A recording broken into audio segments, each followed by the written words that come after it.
नमस्कार मित्रांनो, आपल्या चॅनलवर तुमचं स्वागत आहे। आजच्या या व्हिडिओमध्ये सामान्य माहिती नाही तर शनिदेवांच्या आयुष्याचा एक संपूर्ण प्रवास आहे। पुढच्या 15 मिनिटात आपण अशा रहस्यांचा उलगडा करणार आहोत ज्याची उत्तरे कदाचित तुम्हाला अनेक वर्षांपासून शोधूनही मिळाली नसतील। सूर्यपुत्र असूनही शनिदेवांचा वर्ण काळा का झाला? प्रत्यक्ष महादेवांना हत्तीचे रूप घेऊन का लपावं लागलं? आणि सर्वात महत्त्वाचं म्हणजे हनुमान चालीसा वाचल्याने शनिदेव खरोखरच शांत होतात का? त्यामागील त्या 2 गुप्त कथा कोणत्या?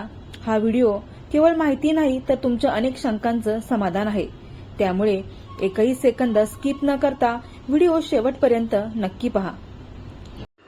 पुढे जाण्यापूर्वी जर तुम्ही शनिदेवांचे भक्त असाल तर कमेंटमध्ये जय शनिदेव नक्की लिहा आणि अशाच सखोल पौराणिक माहितीसाठी आपल्या चॅनेलला आत्ता सबस्क्राईब करा। चला तर मग वळूया शनिदेवांच्या जन्माच्या त्या गूढ रहस्याकडे। शनिदेवांच्या जन्माचे रहस्य आणि त्यामागील कथा अत्यंत गूढ आहे। पौराणिक कथांनुसार त्यांच्या जन्मात छाया आणि सूर्यदेव यांच्यातील एका मोठ्या रहस्याचा वाटा आहे। सूर्यदेवांची पत्नी संज्ञा हिला सूर्यदेवांचे प्रखर तेज सहन होत नव्हते, त्यामुळे तिने स्वतःच्या तपाच्या बळावर स्वतःसारखीच हुबेहूब दिसणारी एक स्त्री निर्माण केली, जिला छाया असे नाव दिले।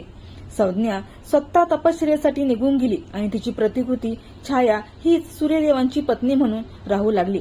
हे रहस्य खुद्द सूर्यदेवांनाही ठाऊक नव्हते। जेव्हा शनिदेव छाया यांच्या गर्भात होते तेव्हा छाया यांनी भगवान शंकरांची अत्यंत कठोर तपश्चर्या केली।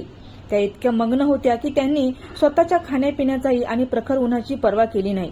गर्भावर या तपश्चर्येचा असा परिणाम झाला की जन्माला आलेल्या बालकाचा म्हणजे शनिदेवांचा वर्ण पूर्णपणे काळा झाला। जेव्हा शनिदेवांचा जन्म झाला तेव्हा त्यांचे काळे रूप पाहून सूर्यदेवही चकित झाले। त्यांना संशय आला की हा तेजस्वी पुत्राचा पुत्र कसा असू शकतो। त्यांनी छायावर संशय घेतला आणि शनिदेवांचा स्वीकार करण्यास नकार दिला। आपल्या मातेचा अपमान पाहून शनिदेवांना खूप राग आला। त्यांनी जेव्हा रागाने आपल्या पित्याकडे म्हणजे सूर्यदेवांकडे पाहिले तेव्हा त्यांच्या त्या वक्र दृष्टीमुळे सूर्यदेवांचे शरीर देखील काळे पडले। सूर्यदेव घाबरले आणि त्यांनी भगवान शिवजींचा धावा केला। तेव्हा महादेवांनी प्रगट होऊन सूर्यदेवांना छाया आणि संज्ञा यांचे रहस्य सांगितले। त्यांनी स्पष्ट केले की शनी हा त्यांचाच पुत्र आहे आणि मातेच्या तपश्चर्येमुळे त्याला हे सामर्थ्य आणि काळा वर्ण प्राप्त झाला आहे। शनिदेवांनी आपल्या पित्याकडून मिळणाऱ्या अन्यायाविरुद्ध आवाज उठवला होता, म्हणूनच भगवान शिवजींनी त्यांना न्याय देवता बनवले। त्यांना वरदान दिले की तू केवळ माणसांनाच नाही तर देव आणि असुरांनाही त्यांच्या कर्माप्रमाणे शिक्षा देशील। थोडक्यात सांगायचं तर शनिदेवांचा जन्म हा अंधार आणि प्रकाश यांच्या संयोगातून झाला आहे, म्हणूनच ते न्याय करताना कोणाचाही भेदभाव करत नाहीत। प्रकाश आणि अंधार जसा सर्वांसाठी समान असतो तसाच शनीचा न्यायही अटळ असतो। शनिदेवांची दृष्टी वक्र असण्यामागे मुख्यत्वे त्यांचा पत्नीचा शाप कारणीभूत मानला जातो। पौराणिक कथांनुसार हे रहस्य काय आहे ते आता आपण बघूया।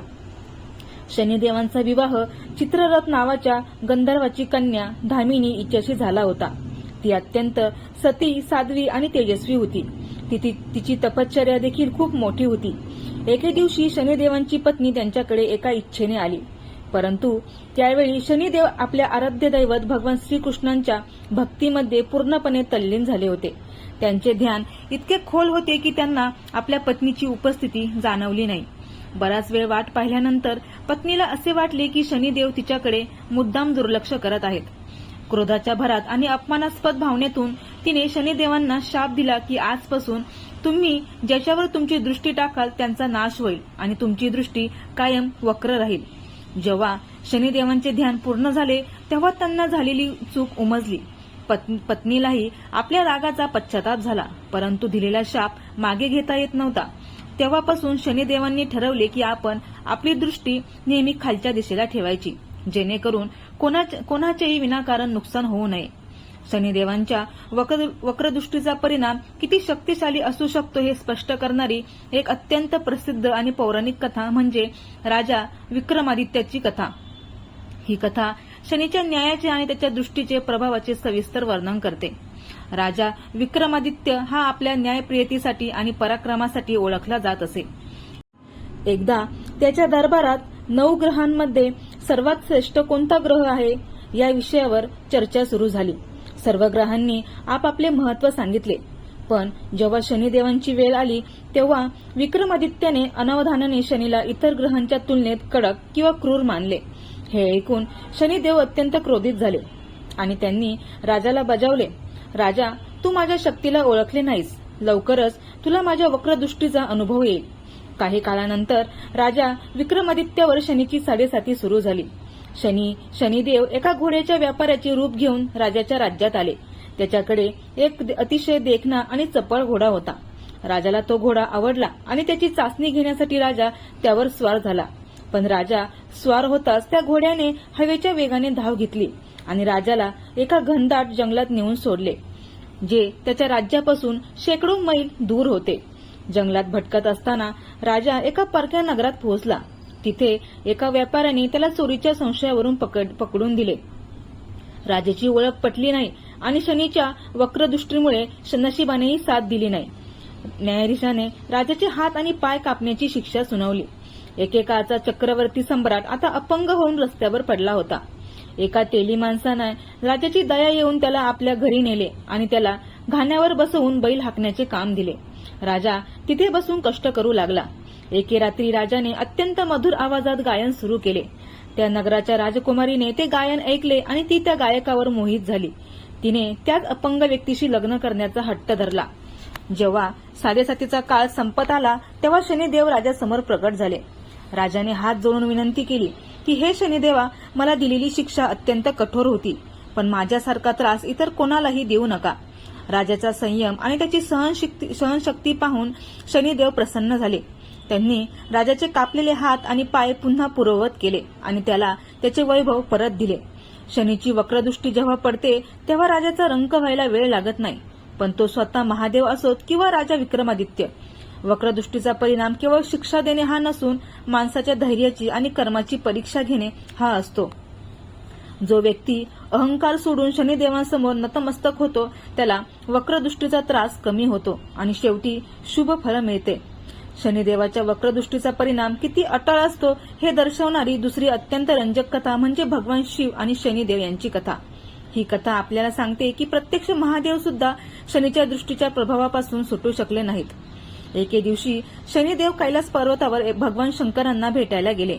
शनिदेवांनी अत्यंत नम्रतेने महादेवांना सांगितले, हे देवादिदेव, उद्यापासून तुमच्यावर माझी वक्रदृष्टी पडणार आहे, म्हणजेच तुमची साडेसाती सुरू होत आहे. हे ऐकून भगवान शिव हसले आणि म्हणाले, शनिदेव, मी तर त्रिलोकाचा स्वामी आहे. काळ माझ्या मुठीत आहे. तुमची वक्रदृष्टी माझे काय वाकडे करणार?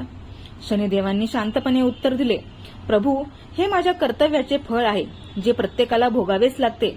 उद्या 1:15 प्रहर माझी दृष्टी तुमच्यावर असेल. शनिदेवाच्या दृष्टीपासून वाचण्यासाठी महादेवांनी एक युक्ती लढवली. त्यांना वाटले की जर मी पृथ्वीलोकावर जाऊन कुठेतरी लपलो तर शनिदेव मला शोधू शकणार नाहीत. दुसऱ्या दिवशी सकाळी महादेव मृत्यूलोकात आले आणि त्यांनी एका हत्तीचे रूप धारण केले.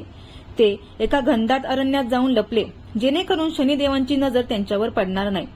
जेव्हा 1:15 प्रहराचा तो ठराविक काळ संपला तेव्हा महादेव पुन्हा आपल्या मूळ रूपात आले आणि मोठ्या अभिमानाने कैलास पर्वतावर परतले.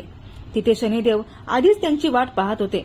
महादेव हसून म्हणाले, पाहिले शनिदेव, मी तुमच्या दृष्टीपासून वाचण्यासाठी हत्तीचे रूप घेऊन अरण्यात लपलो होतो. तुमची वक्रदृष्टी माझे काहीही बिघडू शकली नाही. शनिदेव मंदस्मित करून म्हणाले, महाराज, क्षमा असावी, पण तुम्हाला असे वाटते की तुम्ही माझ्या दृष्टीपासून वाचलात? उलट माझ्याच दृष्टीचा परिणाम होता की जो संपूर्ण ब्रह्मांडाचा स्वामी आहे त्याच्या एका इशाऱ्यावर सृष्टी चालते. त्या महादेवांना एका प्राण्याचे रूप घेऊन 1:15 प्रहर जंगलात गवतावर भटकत राहावे लागले. हे ऐकून महादेव थक्क झाले. त्यांना जाणीव झाली की शनिदेवांच्या कर्माच्या चक्रातून कोणीही सुटू शकत नाही. महादेवांनी शनिदेवांच्या कर्तव्याचे कौतुक केले आणि त्यांना आशीर्वाद दिला. ही कथा सांगते की वेळ आणि कर्म कोणालाही सोडत नाही. अगदी देवांनाही त्यांच्या भूमिकेनुसार फळ भोगावे लागते. महादेव जरी श्रेष्ठ असले तरी त्यांनी शनीच्या शक्तीचा स्वीकार केला, जे हे दर्शवते की निसर्गाचे नियम सर्वांसाठी समान आहेत. शनीची दृष्टी म्हणजे केवळ शारीरिक इजा नव्हे, तर ती व्यक्तीची स्थिती आणि परिस्थिती बदलून टाकते. या कथेमुळेच आजही असे म्हटले जाते की शनीची साडेसाती जेव्हा येते तेव्हा ती बुद्धी आणि परिस्थितीवर असा प्रभाव टाकते की व्यक्तीला आपल्या कर्माचा हिशोब द्यावाच लागतो. शनिदेवाच्या त्रासातून मुक्ती मिळवण्यासाठी हनुमान चालिसा वाचणे किंवा हनुमानजींना उपासना करणे अत्यंत फलदायी मानले जाते। यामागे असलेल्या 2 प्रमुख पौराणिक कथा आता आपण बघूया। रावणाने आपल्या अहंकारात सर्व ग्रहांना बंदी बनवले होते, पण हनुमानजींनी शनिदेवांची सुटका कशी केली याची कथा अत्यंत रंजक आहे। ही कथा रामचरितमानस आणि इतर पौराणिक संदर्भानुसार आहे। असे मानले जाते की रावण हा केवळ महान योद्धाच नव्हता, तर तो एक प्रकांड पंडित आणि ज्योतिषशास्त्राचा जाणकार होता। त्याने आपल्या शक्तीच्या जोरावर सर्व 9 ग्रहांना पराभूत केले होते आणि त्यांना आपल्या लंकेत बंदी बनवले होते। रावण हा ग्रहांचा वापर आपल्या सोयीनुसार नशीब बदलण्यासाठी करत असे। रावणाने शनिदेवांना आपल्या सिंहासनाच्या पायरीखाली पालथे निजवले होते। तो जेव्हा जेव्हा सिंहासनावर चढायचा तेव्हा तो शनिदेवांच्या पाठीवर पाय देऊन चढत असे। शनिदेवांची दृष्टी अत्यंत प्रभावी असल्याने रावणाने त्यांना जाणीवपूर्वक पालथे ठेवले होते, जेणेकरून त्यांची दृष्टी त्यांच्यावर पडू नये। जेव्हा प्रभू श्रीरामांचे दूत म्हणून हनुमानजी माता सीतेचा शोध घेत लंकेत पोहोचले, तेव्हा त्यांनी रावणाच्या राजवाड्यात सर्व ग्रहांना कैदेत पाहिले। शनिदेवांची ती दयनीय अवस्था पाहून हनुमानजींना खूप वाईट वाटले। शनिदेवांनी हनुमानजींना ओळखले आणि त्यांना विनंती केली की हे पवनपुत्र, आम्हाला या संकटातून मुक्त करा। हनुमानजींनी आपल्या अफाट शक्तीचा वापर करून शनिदेवांना रावणाच्या कैदेतून बाहेर काढले।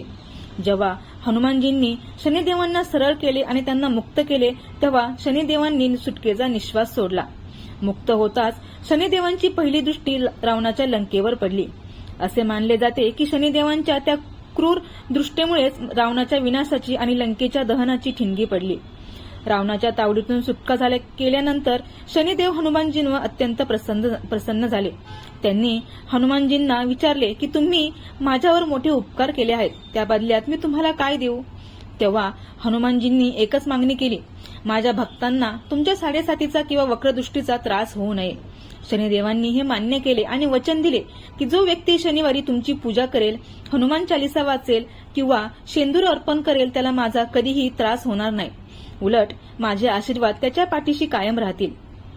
मित्रांनो, जन्माची कथा तर तुम्ही पाहिलीच, पण आता आपण त्या भागाकडे वळतोय जिथे शनिदेवाचा अहंकार तुटला होता।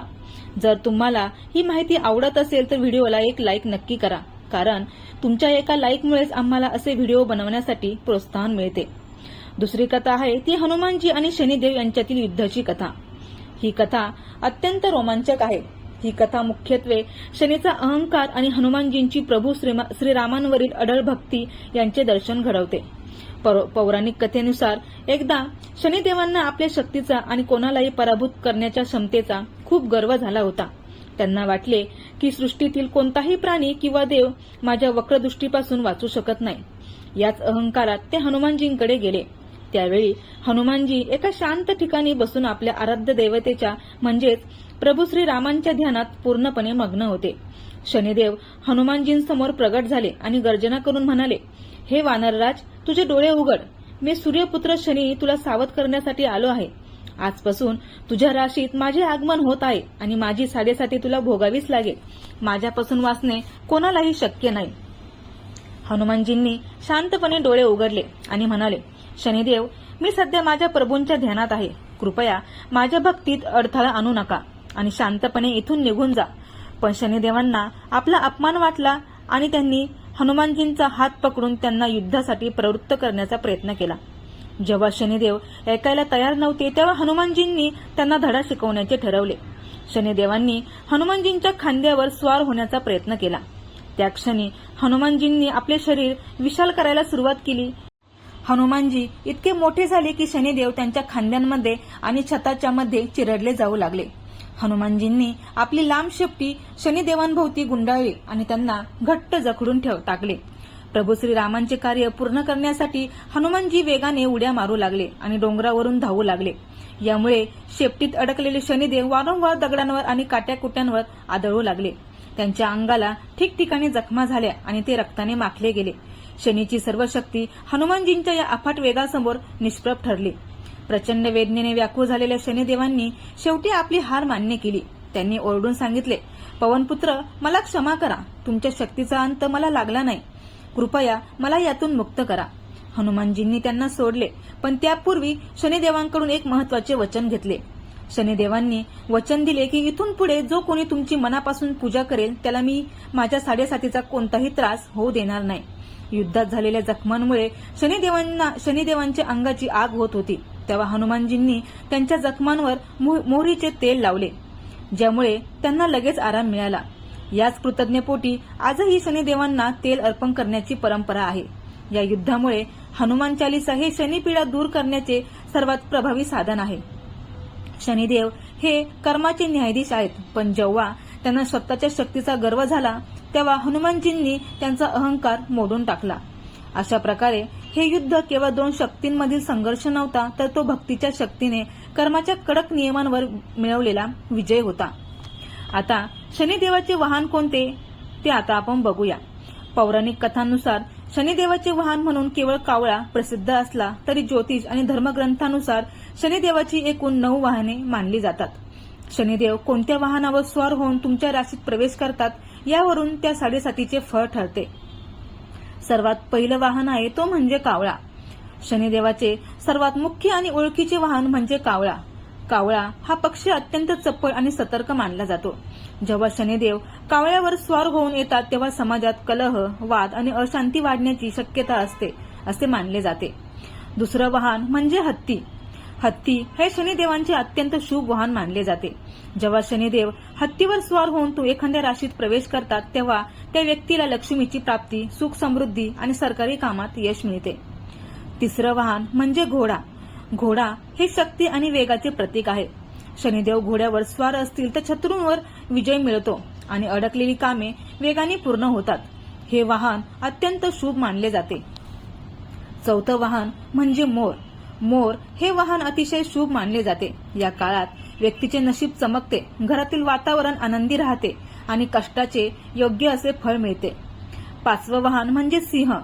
सिंह हे वाहन राजसत्तेचे प्रतीक आहे. जेव्हा शनिदेव सिंहावर स्वार असतात तेव्हा व्यक्तीला समाजात मान सन्मान, प्रतिष्ठा आणि उच्च पद प्राप्त होते. शत्रू पराभूत होतात. सहावं वाहन म्हणजे गाढव. गाढव हे वाहन कष्टाचे प्रतीक आहे. जेव्हा शनिदेव गाढवावर स्वार होऊन येतात तेव्हा व्यक्तीला जीवनात खूप कष्ट करावे लागतात, कामात विलंब होतो आणि यश मिळवण्यासाठी खूप संघर्ष करावा लागतो. सातवं वाहन म्हणजे कुत्रा. कुत्रा हे वाहन फारसे शुभ मानले जात नाही.